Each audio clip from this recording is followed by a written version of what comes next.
ونصلي على رسوله الكريم أما بعد فأعوذ بالله من الشيطان الرجيم بسم الله الرحمن الرحيم رب اشرح لي صدري ويسر لي أمري واحلل عقدة من لساني يفقهوا قولي۔ آج ہم انشاءاللہ اللہ سبحانہ وتعالی کے نام المنان پر بات کریں گے۔ المنان، بہت زیادہ احسان کرنے والا، بے انتہا احسان کرنے والا، جس کے احسانات کی کوئی حد و انتہا ہی نہیں۔ اگر دیکھا جائے تو ہماری زندگی سے لے کر جو کچھ بھی اس زندگی میں ہمارے پاس ہے وہ سب اللہ سبحانہ تعالیٰ نے بطور فضل اور احسان ہی کے ہمیں عطا کر رکھا ہے۔ اس میں سے کوئی بھی چیز ایسی نہیں کہ جو ہم نے اپنی کسی محنت اور مشقت سے حاصل کی ہو، اور اگر ہم نے کسی کام میں کوئی محنت بھی کی تو اس محنت کی توفیق دینے والا، ہمیں وہ طاقت دینے والا، وہ عقل اور سمجھ دینے والا بھی دراصل اللہ سبحانہ تعالیٰ ہی ہے۔ تو آئیے دیکھتے ہیں کہ اللہ سبحانہ تعالیٰ کے اس نام سے متعلق ہمیں قرآن و سنت میں کیا رہنمائی ملتی ہے۔ سب سے پہلی بات تو یہ کہ اللہ تعالیٰ کا یہ نام اسم اعظم بھی شمار کیا جاتا ہے، یعنی ایسا نام کہ جس کے ساتھ اگر دعا کی جائے تو دعا قبول ہوتی ہے۔ اللہ سبحانہ تعالیٰ کا یہ نام قرآن مجید میں تو نہیں آتا، لیکن حدیث سے ہمیں پتہ چلتا ہے، جس کو حضرت انس نے روایت کیا ہے کہ ایک شخص نبی صلی اللہ علیہ وسلم کے قریب نماز پڑھ رہا تھا۔ جب وہ نماز سے فارغ ہوا تو اس نے دعا مانگی، اللہم انی اسألک بأن لک الحمد لا الہ الا انت المنان بدیع السماوات والارض یا ذا الجلال والاکرام یا حی یا قیوم، جس کا معنی ہے، اے اللہ میں تجھ سے سوال کرتا ہوں اس لیے کہ ساری تعریف تیرے ہی لیے ہے، تیرے سوا اور کوئی معبود نہیں، اور تو بہت زیادہ احسان کرنے والا ہے۔ یعنی اس نے اللہ سبحانہ تعالیٰ کے اس نام کے ساتھ اللہ کو پکارا، المنان، اور آسمانوں اور زمین کو پیدا کرنے والا ہے، اے جلال اور اکرام والے، اے زندہ اور قائم رہنے والے۔ یہ سن کر نبی صلی اللہ علیہ وسلم نے فرمایا کہ اس نے اللہ تعالیٰ کے اس عظیم نام کے ساتھ دعا کی ہے کہ جب اس کے حوالے سے دعا مانگی جائے تو وہ دعا قبول کی جاتی ہے، کوئی سوال کیا جائے تو وہ عطا کیا جاتا ہے، یعنی جو کچھ انسان مانگتا ہے اس کو ملتا ہے۔ اگر ہم اپنے چاروں طرف غور کریں تو جتنی بھی نعمتیں ہمیں نظر آتی ہیں وہ دراصل سب کی سب اللہ سبحانہ وتعالیٰ کا ہم سب پر احسان ہے۔ ان میں سب سے پہلی نعمت زندگی کی نعمت ہے۔ قرآن مجید میں اللہ تعالیٰ فرماتے ہیں، وَهُوَ الَّذِي أَحْيَاكُمْ ثُمَّ يُمِيتُكُمْ ثُمَّ يُحْيِيكُمْ إِنَّ الْإِنسَانَ لَكَفُورٌ، وہی تو ہے جس نے تمہیں زندگی دی، پھر تمہیں موت دے گا، پھر تمہیں زندہ کرے گا، بے شک انسان یقیناً بہت ناشکرا ہے۔ یعنی اللہ تعالیٰ نے اس کو زندگی دی اور وہ زندگی دینے والے ہی کا شکر ادا نہیں کرتا، اسی کا وفادار نہیں بنتا، اسی کا اطاعت گزار نہیں بنتا۔ پھر اس کے بعد جسم کی شکل میں جو نعمت ہمیں ملی، سارے کے سارے اعضاء، ان میں سے ایک چھوٹے سے چھوٹے بال سے لے کر ایک بڑی سے بڑی ہڈی تک، سب کچھ اللہ ہی کا دیا ہوا ہے۔ اگر ان میں سے کوئی ایک چیز اللہ تعالی نہ بنائے ہمارے لیے تو ہم خود اس کو بنانے والے نہیں، اور دنیا بھر بھی مل کر اس جیسی کوئی چیز بنا نہیں سکتا۔ مصنوعی اعضاء لگائے جاتے ہیں، مصنوعی دانت لگائے جاتے ہیں، لیکن اصل اور نقل کا کوئی مقابلہ نہیں۔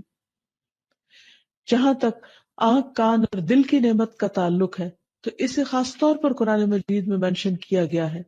فرمایا، قُلْ هُوَ الَّذِي أَنشَأَكُمْ وَجَعَلَ لَكُمُ السَّمْعَ وَالْأَبْصَارَ وَالْأَفْئِدَةَ قَلِيلًا مَا تَشْكُرُونَ، آپ ان سے کہیے کہ اللہ ہی ہے جس نے تمہیں پیدا کیا اور تمہارے کان، آنکھیں اور دل بنائے مگر تم کم ہی شکر ادا کرتے ہو۔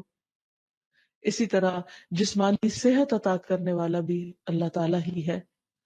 نبی صلی اللہ علیہ وسلم فرماتے ہیں کہ دو نعمتیں ایسی ہیں کہ جن کے بارے میں بہت سے لوگ دھوکے میں ہیں اور خسارے میں ہیں، ان میں سے ایک صحت اور دوسری فراغت، کہ انسان ان نعمتوں سے، اللہ تعالیٰ کے ان احسانات سے صحیح فائدہ نہیں اٹھاتا۔ پھر اسی طرح اللہ تعالیٰ نے ہمیں رہنے کے لیے گھر دیے اور ان گھروں کو باعث سکون بنایا۔ ہم دیکھتے ہیں کہ جانوروں کے پاس بھی گھر ہوتے ہیں، لیکن کہاں ان کے گھر اور کہاں انسانوں کے گھر۔ یہ اللہ سبحانہ وتعالیٰ کا کتنا بڑا احسان ہے کہ اس نے انسان کے لیے ایک خاندان بنایا اور پھر اس خاندان کو اکٹھا مل کر رہنے کے لیے جگہ عطا کی، سفر میں بھی اور حضر میں بھی کیسے کیسے بہترین انتظامات فرمائے۔ ارشاد باری تعالیٰ ہے واللہ جعل لکم من بیوتکم سکنا وجعل لکم من جلود الانعام بیوتا تستخفونها یوم ظعنکم ویوم اقامتکم ومن اصوافها واوبارها واشعارها اثاثا ومتاعا الی حین۔ اللہ نے تمہارے لیے تمہارے گھروں کو جائے سکون بنایا اور چوپایوں کی کھالوں سے تمہارے لیے ایسے گھر یعنی خیمے بنائے جنہیں تم نقل مکانی اور قیام دونوں حالتوں میں ہلکا پاتے ہو، یعنی ہلکے پھلکے گھر ہیں تمہارے، اور ان کی اون، پشم اور بالوں سے تمہارے لیے گھر کا سامان اور کچھ مدت کے لیے معیشت کا ذریعہ بنایا۔ یعنی اللہ تعالیٰ نے جانوروں کے ذریعے تم پر بے شمار احسانات کیے کہ ان کا گوشت بھی کھاتے ہو، ان کا دودھ بھی پیتے ہو، اور ان کی ہڈیوں کو بھی استعمال کرتے ہو، اور ان کی کھالوں کو بھی، اور ان کے بالوں کو بھی، اور اون کو، ان ساری چیزوں کو تم اپنی ضروریات زندگی میں استعمال کرتے ہو۔ یہ سب کچھ کس نے پیدا کیا؟ اور ایک جانور کے اندر اتنی بے شمار چیزیں انسان کے فائدے کے لیے، اور پھر کچھ جانوروں پر سواری کا انتظام بھی کیا اور ایسی ایسی جگہوں تک انسان کو پہنچایا جہاں انسان اگر خود اور اپنا سامان سر پہ اٹھا کے جاتا تو سخت مشقت میں پڑ جاتا۔ اسی لیے سواریوں کا بطور خاص ذکر کرتے ہوئے اللہ کا شکر ادا کرنے کو کہا گیا۔ وَالَّذِي خَلَقَ الْأَزْوَاجَ كُلَّهَا وَجَعَلَ لَكُم مِّنَ الْفُلْكِ وَالْأَنْعَامِ مَا تَرْكَبُونَ لِتَسْتَوُوا عَلَى ظُهُورِهِ ثُمَّ تَذْكُرُوا نِعْمَةَ رَبِّكُمْ إِذَا اسْتَوَيْتُمْ عَلَيْهِ وَتَقُولُوا سُبْحَانَ الَّذِي سَخَّرَ لَنَا هَذَا وَمَا كُنَّا لَهُ مُقْرِنِينَ وَإِنَّا إِلَىٰ رَبِّنَا لَمُنقَلِبُونَ۔ اور جس نے تمام مخلوق کے جوڑے بنائے، نیز تمہارے لیے کشتیاں اور چوپائے بنائے جن پر تم سوار ہوتے ہو تاکہ تم ان کی پشت پر جم کر بیٹھ سکو، پھر جب اس پر ٹھیک طرح بیٹھ جاؤ تو اپنے پروردگار کا احسان یاد کرو اور کہو پاک ہے وہ ذات جس نے ہمارے لیے اسے مطیع کر دیا اور ہم اسے قابو میں نہ لا سکتے تھے۔ بلا شبہ ہم اپنے پروردگار کی طرف لوٹنے والے ہیں۔ یعنی انسان جب ان جانوروں پر بیٹھے اور سواری کرے تو خصوصاً اللہ تعالیٰ کا شکر ادا کرے۔ پھر اسی طرح سمندر میں اس نے کشتیاں چلائیں تاکہ وہاں بھی انسان اپنے دنیا کے کام کاج کے لیے ایک علاقے سے دوسرے علاقے تک بسہولت سفر کر سکے، اور اس پر بیٹھ کر بھی دعا سکھائی کہ سبحان الذی سخر لنا ھذا وما كنا له مقرنین وانا الی ربنا لمنقلبون۔ تو حقیقت یہ ہے کہ یہ تمام چیزیں پیدا کرنے والا بھی اللہ ہے اور انسان کو عقل دینے والا بھی وہی ہے۔ یہ سراسر اس کا احسان ہی تو ہے۔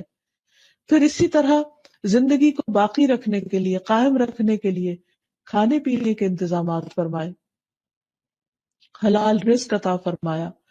فرمایا فَكُلُوا مِمَّا رَزَقَكُمُ اللَّهُ حَلَالًا طَيِّبًا وَاشْكُرُوا نِعْمَةَ اللَّهِ إِن كُنتُمْ إِيَّاهُ تَعْبُدُونَ۔